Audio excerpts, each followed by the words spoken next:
Déterminer l'image d'un intervalle. On me dit que f est la fonction définie sur i qui est l'intervalle ouvert moins 1 plus l'infini par f de x qui est égal à 2x sur x plus 1.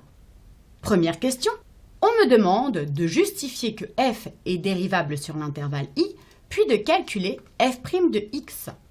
Deuxième question, on me demande d'étudier le sens de variation de f sur l'intervalle i.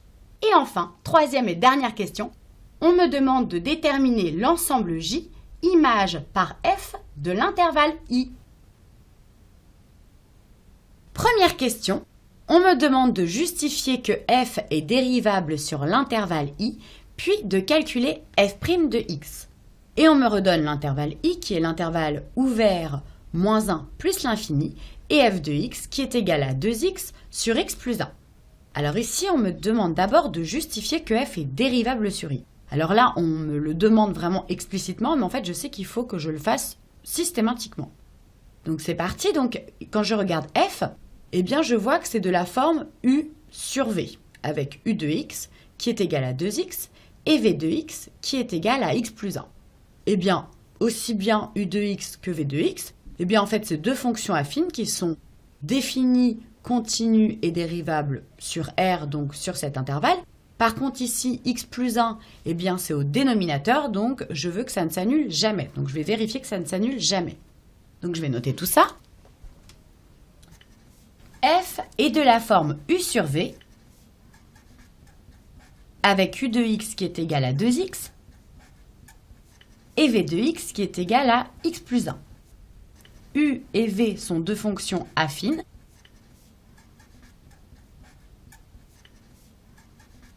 Définies, continues et dérivables sur l'intervalle i,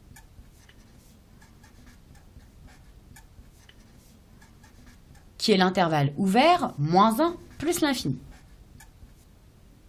Et comme v est au dénominateur, on veut que v de x ne s'annule jamais. Donc on va le vérifier. V étant au dénominateur,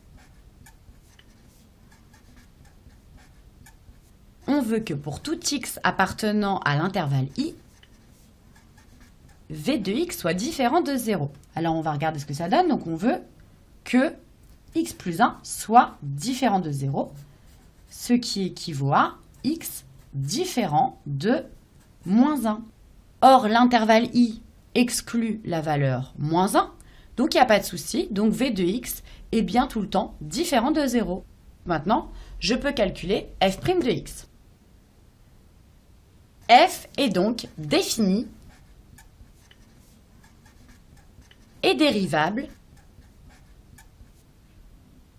sur l'intervalle i, donc sur moins 1 plus l'infini.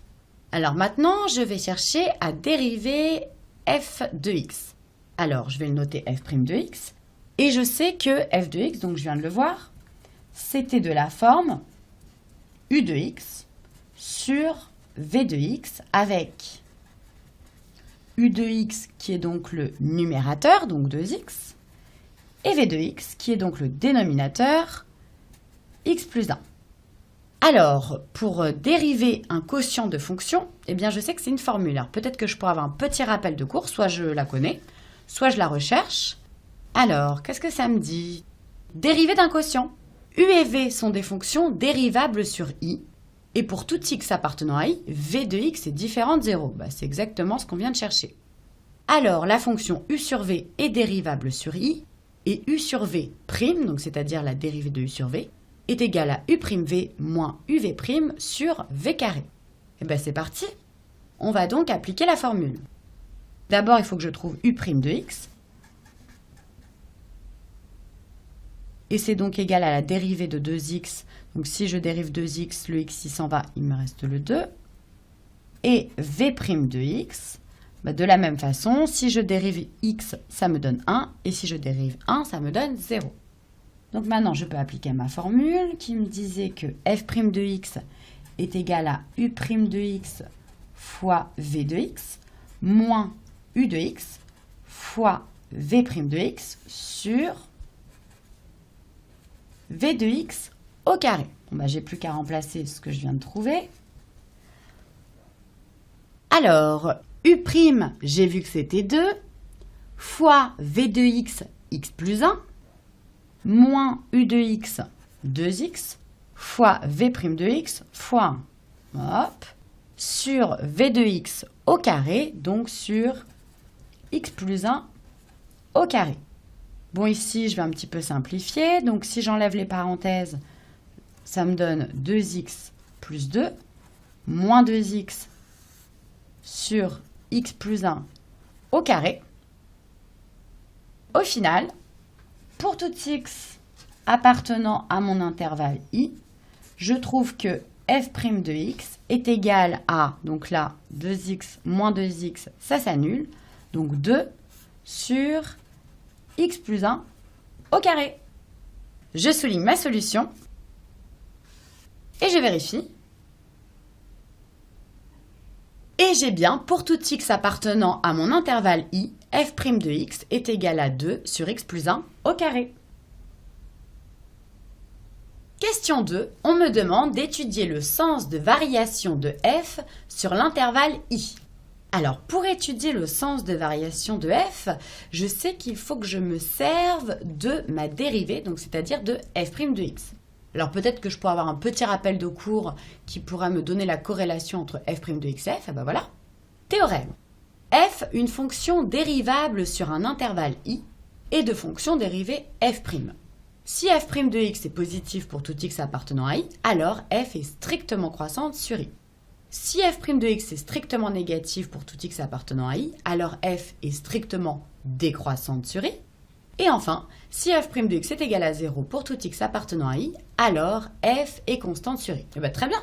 Donc en fait, je vais étudier le signe de f' de x et je vais trouver le sens de variation de f. C'est parti. Alors dans la question précédente, j'avais vu que pour tout x appartenant à i, f' de x était égal à 2 sur x plus 1 au carré. Bon bah je pense que ça va être assez rapide parce que pour tout x appartenant à i, eh bien j'ai x plus 1 au carré qui est strictement positif. C'est strict parce que je sais que i, c'est l'intervalle ouvert moins 1 plus l'infini, donc ça ne s'annule jamais. D'ailleurs, on veut que ça ne s'annule jamais puisque c'est au dénominateur. Donc du coup, ici f' de x, c'est 2 sur quelque chose de strictement positif. Je peux dire que pour tout x appartenant à i, f' de x est strictement positive, donc f est strictement croissante sur i. Et voilà, j'ai donc trouvé ma variation, qui est ici, juste que f est strictement croissante sur i. Je souligne ma solution,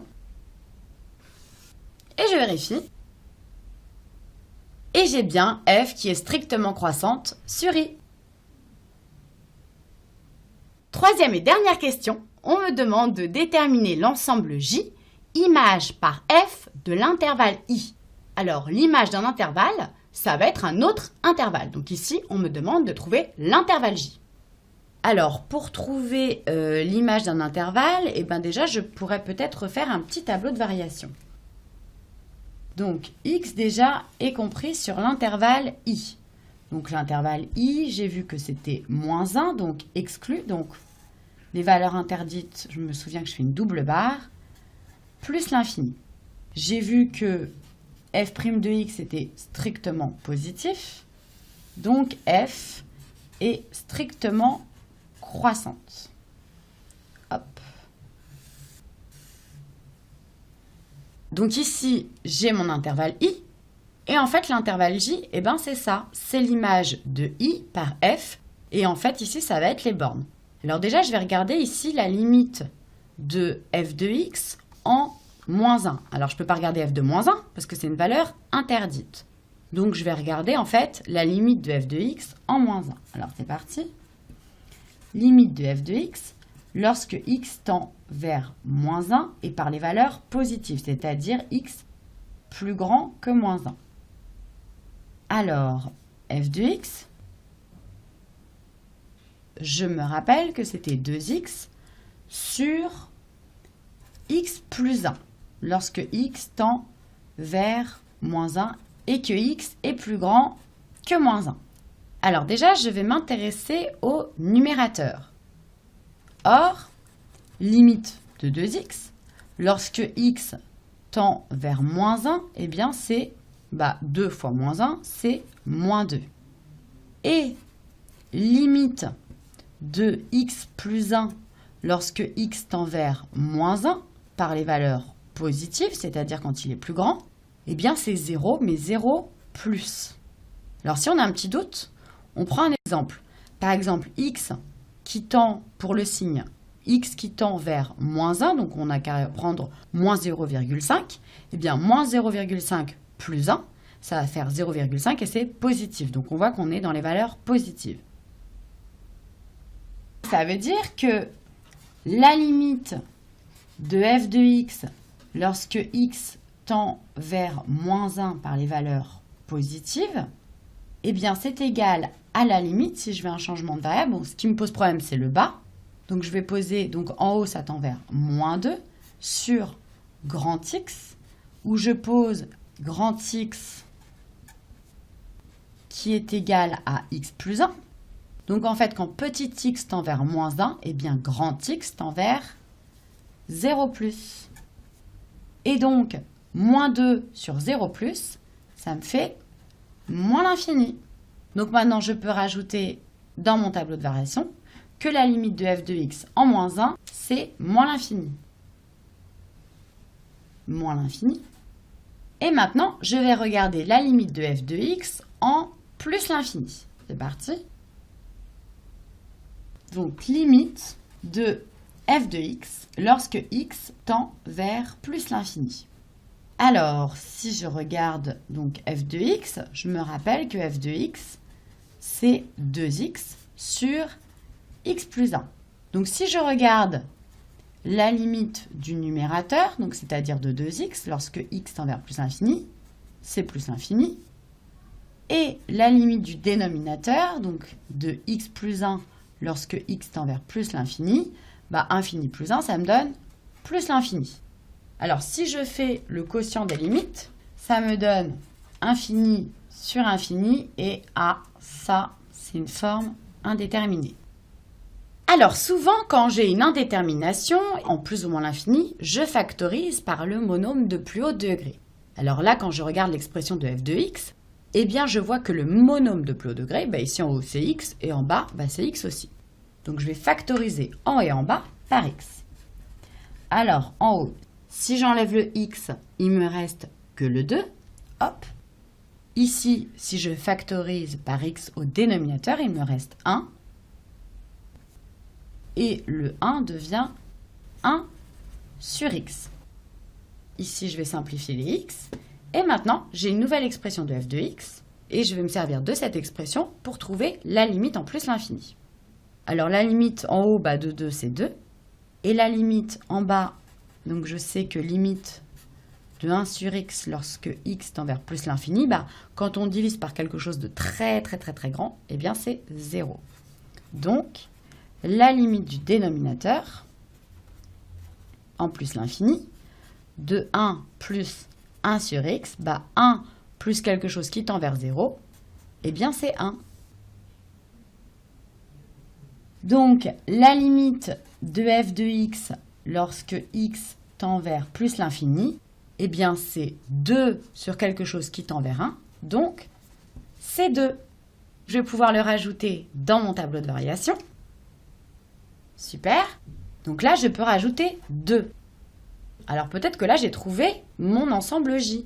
Parce qu'ici, j'ai le I qui correspond au X et le J qui correspond au Y. Alors peut-être que je pourrais avoir un petit rappel de cours qui m'aiderait vraiment. Théorème. L'image de I par F est l'intervalle. Donc pour nous, on l'appelle l'intervalle J. Alors on va renoter ici l'intervalle I. Donc nous, on sait que l'intervalle I, c'est l'intervalle ouvert, moins 1, plus l'infini. Donc ici, on a petit a qui est égal à moins 1 et petit b qui est égal à plus l'infini. Donc on va être dans ce cas de figure ici. Donc on voit qu'il y a deux colonnes. Soit f est strictement croissante sur i, ce qui est notre cas de figure, soit f est strictement décroissante sur i. Donc on voit que si l'intervalle i est l'intervalle fermé AB, eh bien l'image de i sera f de a, f de b. Par contre, on voit que dès qu'on ne prend pas une valeur, dès que le crochet est ouvert, eh bien en fait on regarde la limite de f de x pour cette valeur. Donc voilà, au lieu d'avoir f de a, on a limite de f de x en a. Alors nous, comme on prend aucune des deux valeurs, eh bien je vais avoir limite de f de x lorsque x tend vers a, c'est-à-dire lorsque x tend vers moins 1. Et je viens de trouver que c'était moins l'infini, donc je vais le noter. Moins l'infini. Et on vient de trouver que la limite de f de x en plus l'infini, c'était 2. Donc ici, je vais avoir 2. Donc je viens de trouver mon intervalle j. Je peux souligner ma solution. Hop, voilà. Et je vérifie. La réponse est j et l'intervalle ouvert moins l'infini 2.